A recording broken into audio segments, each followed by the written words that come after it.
Hello and welcome once again to the Owatonna Today Show, your community connection since 1991. I'm Pete Connor, your show's host on this 1st of September of 2017. Today we're going to be talking with David Albrecht, who is the CEO of Owatonna Hospital, as well as Dr. Dan Paley, a surgeon and the Director of Medical Affairs at the hospital, on the topic of ethics and the hospital's ethics committee. So that we look forward to having you aboard for both segments, as we will be taking up both segments for that topic. As always on Friday, we like to highlight our sponsors, and so we're going to do that now. Our premier sponsors, the City of Owatonna and Owatonna Public Utilities. Our primary sponsors, Amy Swain Hearing Centers, Fairway Foods, Little Theater of Owatonna, and Owatonna Foundation. Our interlude sponsors, Bremer Bank, Brenda Bednar Mortgage Office, Cedar Valley Services, Carlson Branstad and Company CPAs, ERA Gillespie Real Estate, Fairview Animal Medical Center, Horizon Eye Care, Owatonna Area Business Development Center, the Steele County Historical Society, Steele County Transitional Housing, the Third Hand Video Productions, Tri-M Graphics, and TPS Insurance. We hope you support these fine sponsors because they are the ones who bring us to you each week, and we think that they're worthy of your support. Owatonna Today Show is able to continue because of their sponsorship. We're always looking for more sponsors for the show, and if you are a business and you'd like more information about becoming a sponsor, why don't you let us know that by giving Leanne a call at 507-390-5751. And now we'll take a word from some of those sponsors, and we'll be right back with today's show. Stay with us. Hi, I'm Brenda with the Mortgage Office of Brenda Bednar, aligned with American Mortgage and Equity Consultants, where closings feel right from the beginning. I'm a proud supporter of the Owatonna Today Show.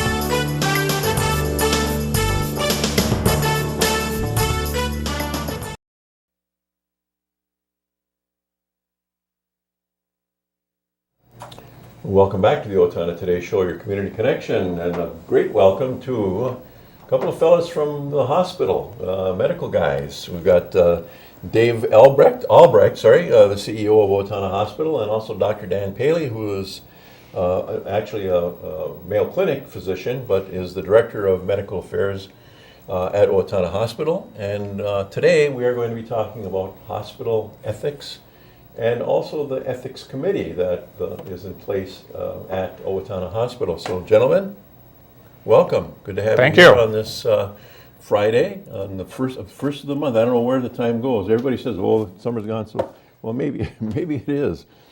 But anyway, September is upon us, and so I'm glad you were able to come and to take the time in both of our segments to deal with this topic of hospital ethics and what that really means to the people who come in the doors of the hospital, and what does it do for their expectations and so forth. But before we get there, Dave, just a quick thumbnail of your bio. You've been around this place for 11 years now. Oh, I've been the president for just over 8 years, so it's gone fast when you talk about time. Where does it go? So, yeah.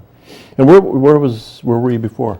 I was with a health system in Green Bay, Wisconsin, for 19 years before this, and my original out-of-college job was in public accounting as a CPA, so I'm a recovering CPA as well. So we won't ask the ultimate question about coming from Green Bay, Wisconsin. No, don't. We'll leave that one alone. That's an ethical question.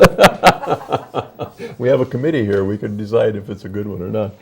Dan, yourself, you're a surgeon, one of the Paley brothers, happening to perform surgery at our hospital. Right.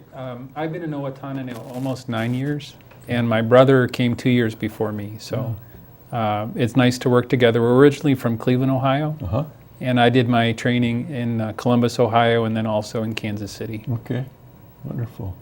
So you are would be known as a general surgeon? Yes.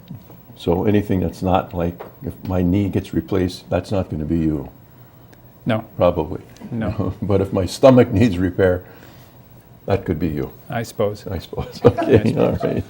From the waist up, Yeah, everything from the waist up. or just south of the waist. Yeah, so, and as Director of Medical Affairs, that has some, sounding of importance, certainly. What sorts of things are you responsible for because of having the title? Well, I would say most of my time is spent representing the medical perspective in various committees that the hospital has, and then also trying to be a liaison between the administration and the medical staff. If the administration has a concern, representing that to the medical staff, and vice versa. If the medical staff has a concern, then representing that to administration. And those concerns can be anywhere on the map with respect to the business of medicine, or in terms of patient care, or because of any human resource issues, those kinds of things, I would suppose, come to your table. I suppose, although not as much the business side, more the medical side. Medical side. Yeah. Okay. Quality and safety, Okay. Big focus. Okay, very well. Well, when we talk about ethics, it's got to start somewhere, and there's this thing called organizational ethics, which would suggest more of a global context. That healthcare generally in the United States, I would assume, would have a sense for ethics in terms of what it's. But when it ultimately comes to a place like Owatonna, what is it, and especially when you have the collaborative effect of a Mayo Clinic, a Mayo system, and an Allina system working together, how does that all work? How do we talk about governance in the context of a bilateral operation? Well, I think it's the essence of partially why we have an ethics committee, that has representation, not just from the physician Mayo Clinic side. It has hospital representatives because our nursing staff see a lot of these things firsthand, but it also brings in community members, and we need a diversity of opinion when it comes to some of these issues that don't have clear answers, and some of them happen right within our hospital. Sure.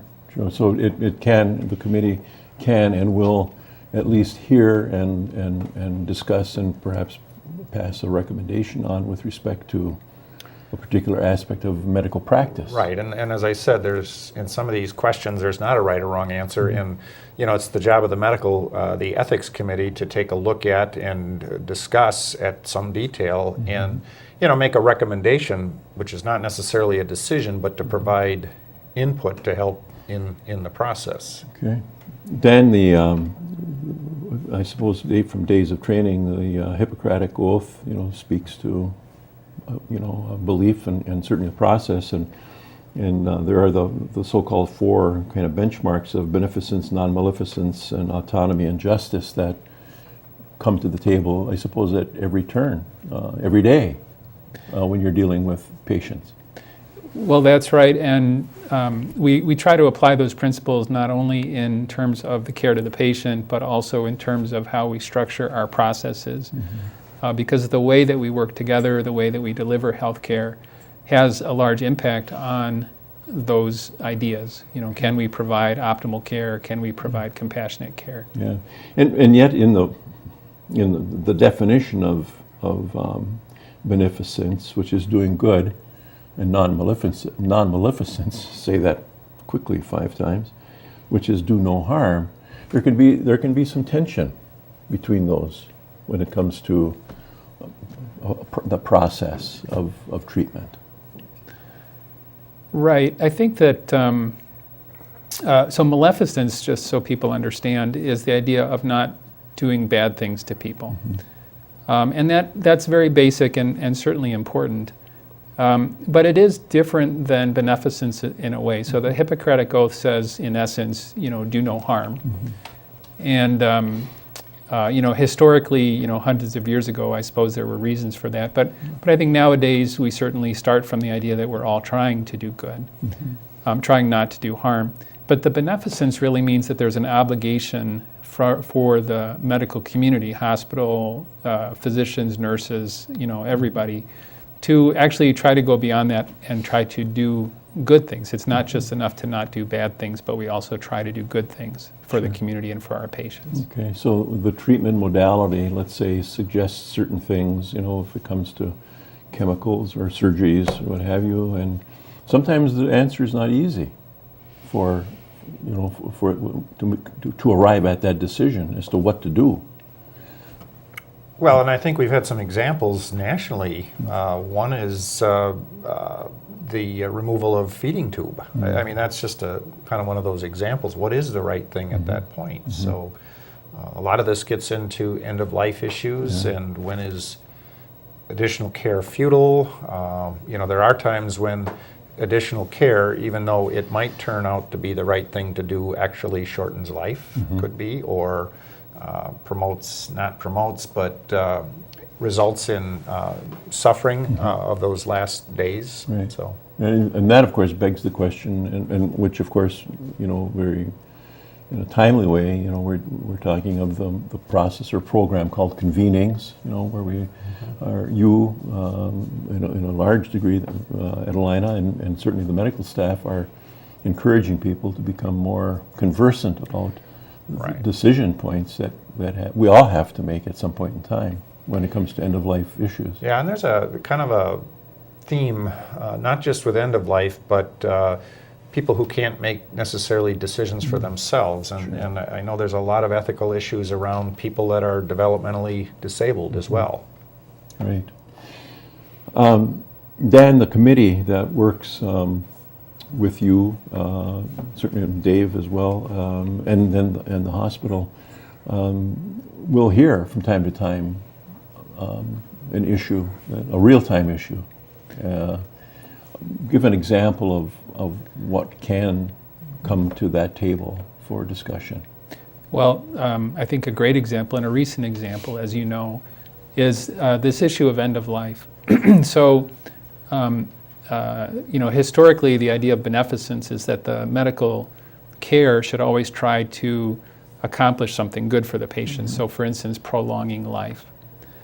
And, if you go far enough back in this country, medical care was not always guaranteed, that you could find yourself unable to have a surgery because you couldn't afford it. And nowadays, we certainly try to combat that, and that's a topic of conversation. But, the question arises, is providing more medical care always the right thing to do? From a standpoint of beneficence, it is, and we want people to understand that we certainly are trying to prolong their life, prolong their quality of life. But it does get more complicated because we can do a lot more than we could do 80 years ago. And prolonging life doesn't necessarily mean prolonging quality life or good life, or as Dave was saying, maybe it means inducing suffering. Sure. And so other issues come to play, such as, is the treatment that's being provided futile? Will the patient ever breathe on their own again? And if it's futile and the patient is suffering, then are you really being beneficent, or is the more beneficent thing to do would be to let the patient pass away peacefully, comfortably? Sure. And so that brings in the final issue, I think, which you mentioned, which was autonomy. And what would the patient want? Yeah. Would the patient want a full court press for months and months, or would the patient want to be allowed to peacefully expire in greater comfort? And that begs the question, which we're going to take up after we have a short break, with respect to how do we get our patients to that point? And where does that start? It probably doesn't start as they're walking into the facility. It's something that probably ought to be started a whole long time ago. And we're going to take that up among some other things when we come back for a second segment. And so please, you guys will stay here, but I'll say to you folks, please stay here. Be with us. We've got some more interesting things to talk about this on ethics, on hospital and medical ethics. So stay with us. We'll be right back.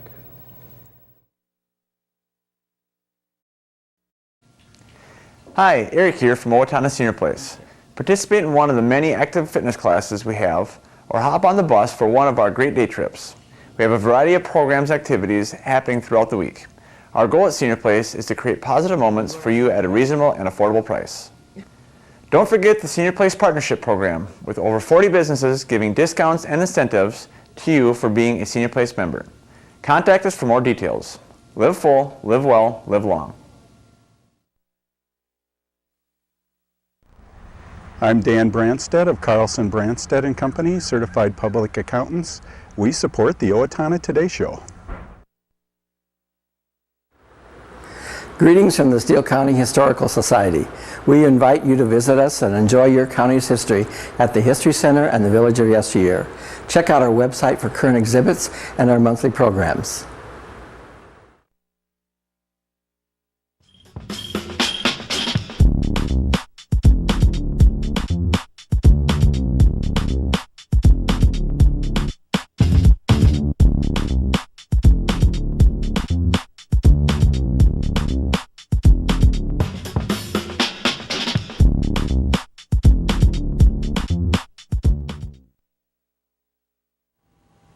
Hello, my name is Katie Marshall. A year ago, my family and I became homeless. We were scared and alone.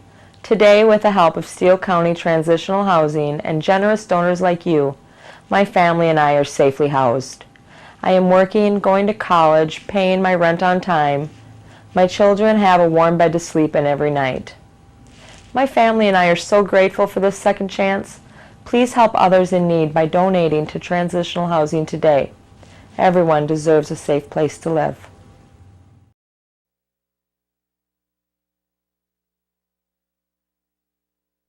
Welcome back to the Owatonna Today Show, your community connection. And again, of course, welcome to Dr. Dan Paley and David Albrecht from Owatonna Hospital, Allina Health System.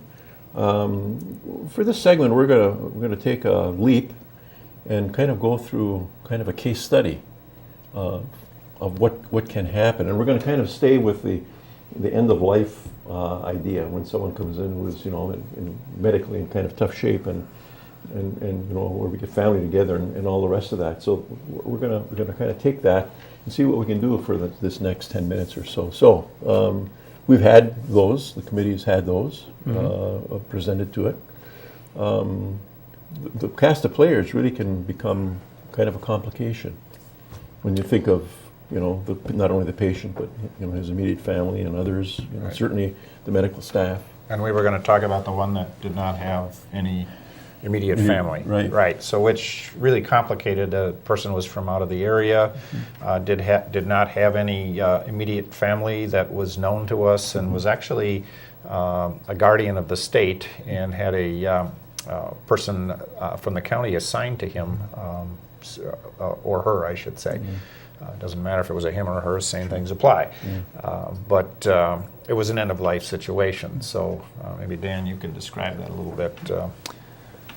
Right. So, one of the common scenarios, and this was the instance in this case, was a request for someone to be taken off of breathing machines, someone who was not able to breathe on their own. And we were sustaining their life by giving them artificial breathing. And the request was made by their case manager that we remove them from the breathing machine and let them expire because they felt that being on the breathing machine was cruel and uncomfortable for this patient, and that the patient would not want that life-sustaining care. It's a little bit complicated, or it was a little complicated, because that patient had disabilities and really was not able to speak for themselves even when they were healthy. And that really is, that's really the first point on the end-of-life issues, is that those conversations, whether you want aggressive care, whether you don't want aggressive care, those conversations are really best undertaken with your family or friends before you get sick. Sure. When you have a chance to speak for yourself, when you have a chance to explore the issues with them, without the emotion of being sick or being in that situation. And I would even point out just to echo what Dan was saying, when you're not sick, and this could be years before you even think about being sick, this is when you're in your 40s and 50s, you've got to start looking at these issues. It's not something just for people that maybe 85, 90 years old. This should be something that gets discussed not just with your spouse or someone close to you, but your entire family. They need to know the wishes, and that's a difficult conversation. There's interesting tools out there to help assist with the conversation now amongst family members. Sure. And of course, when we talk of, a situation that's very narrow, in that there is nobody, just the patient, and then a public caregiver, if you want to say, expand that by saying we've got family right here, and then we've got remote family who all are going to want to weigh in, which it makes it's a whole different chapter of the process. Right, and your primary care provider, as part of your regular health, can engage you in a conversation about having what's called a POST, which is basically a document that lists what your wishes are under different circumstances. And there are resources and counseling available to help you explore those issues. It's not something you have to do on your own. Right. And so when somebody arrives in the hospital and they have a living will or a POST, it becomes very clear, and it becomes the starting point of all those conversations. And in general, when someone is in a situation where the care is medically considered to be futile, that we want to get you better, but we can't, we would, of course, honor the POST and honor the patient's wishes. When you don't come to the hospital with those conversations having been documented, it becomes much more challenging. Sure. I think we in healthcare, we have acronyms for just about everything. So, and I'm going to make an attempt here. POST is an acronym. I forget the first word. It's Professional Options for Life-Sustaining Treatment. I don't know that I have the P right, but it's Options for Life-Sustaining Treatment is what that stands for. Okay. So, at that point, working with that scenario, is now we have, potentially, X number of opinions, certainly, and you got the whole emotional thing, that's on the table. And so to sift through all of that can be, while we're trying to get to a treatment decision. And that's an important point, because obviously having this kind of clarity is important for the person who's ill, but it's also important for the family, because different family members may have a different idea of what the patient would want to have had done. And those arguments can become very painful for people. So having these issues clarified ahead of time can really be valuable for the families as well. Right. And nobody wants to talk about that last day, but we are all mortal, so the discussion is real. Right. It's a little hard to talk about, but again, our Honoring Choices program that we just kicked off has now 20 trained facilitators to be able to help with that in different scenarios. But going back to our case study, there was no next of kin, and the person did not have an advanced directive on files. So in what Dan was describing, guardian of the state, we actually went back to the state and said, do you agree with this? And I think their option was, no, we need to let the ventilator process go and see for a couple of days, I think it was. Isn't that how that went? Right. So there were two additional points. The first was that this illness that the patient was having was something that they had had multiple times before. And the guardian, who was the state, had not given them a do not resuscitate order. And so we felt that their decision not to place a do not resuscitate order suggested that all things being equal, that they would want us to try to do everything. Subsequently the patient did get better and go home, and then later on they instituted the do not resuscitate order. So in a way we were trying to find out if we were in alignment with the people who knew the patient best. Sure. And of course in this particular case, another player emerges, and that's the state of Minnesota. So we who becomes basically family in the context of decision making. Right. And then the other thing is making sure, and this becomes a medical review, and there are resources available, but when someone asks us to withdraw care because they think it's futile care, we do an assessment to see if we truly believe that it is futile care. And if that requires a second opinion, As a patient, if you don't like the opinion from your hospital, you're entitled to be transferred to another hospital if they'll accept you. To make sure that people involved are comfortable saying that this care really is futile, and I think that's comforting for patients. With just a little bit of time left, let's talk about the post evaluation, the post review. After whatever has happened, and let's say if death occurs, what happens inside with you folks to basically replay the process to see if what you did, what was done, ended up to be the best thing, was the right, so-called right thing to do? Does that happen? Do you do a post case review of what happened? We do, and we did. It would be helpful for people to know that around the table in the ethics committee, we really have people from a diverse background. We have people who work at the hospital and people who don't work at the hospital who are from the community. We have clergy and community members and social workers and physicians and administrators and nurses.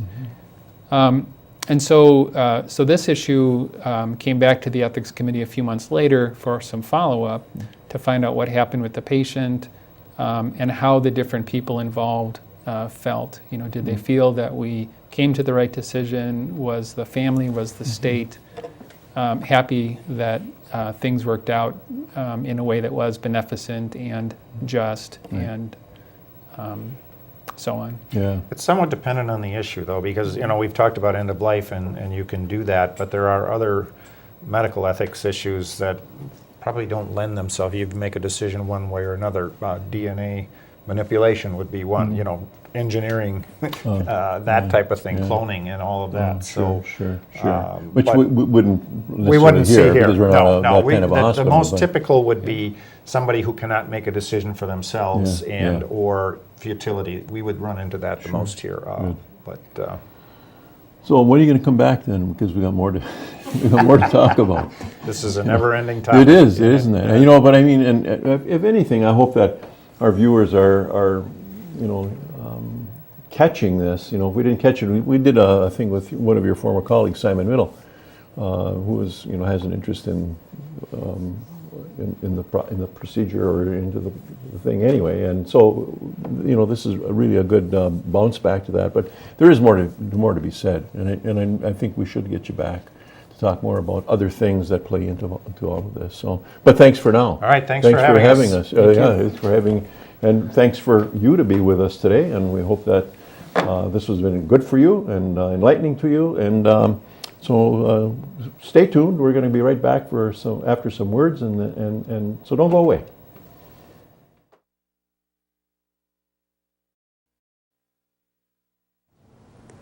Amy Swain Hearing Centers is a proud sponsor of the Owatonna Today Show. I'm Dr. Amy Swain, and I want everyone to hear better.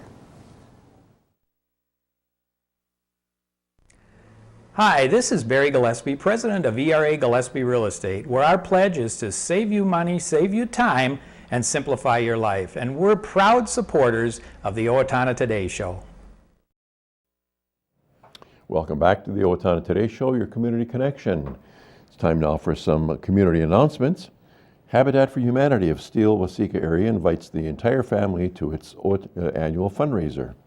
This family-friendly night is free to attend. Join everyone for a night of storytelling and comedy on Saturday, September 30th, brought to you by Gopher Sport. The night will feature a social hour, dinner, a short program, and Michael Callahan from Second Story Comedy will be the entertainer for the evening. Join all at Saturday, September 30th, 2017 at the Holiday Inn, Owatonna from 5 until 8 p.m. Seating is limited. The event is filling up. You're encouraged to contact the Habitat office for more information. Either by email at info@habitatswa.org or by calling 507-446-0112. The public is welcome to nominate an individual for Culture Fest Ambassador Award to the person who best illustrates the core values of Culture Fest. For an official application form, please visit the website at www.culturefest.org Or you might write a letter nominating the person of your choice and mail it to P.O. Box 1015, Owatonna. Other information can be gotten by calling Laura Ressler at 456-7738. And be our guest, serving the community meals in God's name. Free meals are available each week in Owatonna at the following locations. Tuesday, St. Vincent's Table at St. Joseph's Catholic Church, serving from 5:30 to 7. Wednesday, Bethel Community Supper at Bethel Baptist Church, serving from 5 till 6. And on Sunday, Meals of Hope at Trinity Lutheran, serving from 5 to 6:15 p.m. And that's going to take care of it for today. We will not be having a show on Monday because of Labor Day. So come back on Wednesday when we will have Deb Gillard aboard to tell us about Walk to End Alzheimer's. And so that will take care of it. Hope you have a great weekend, long weekend, and a safe one at that. And we'll look forward to having you back here on Wednesday. Thanks for being here today.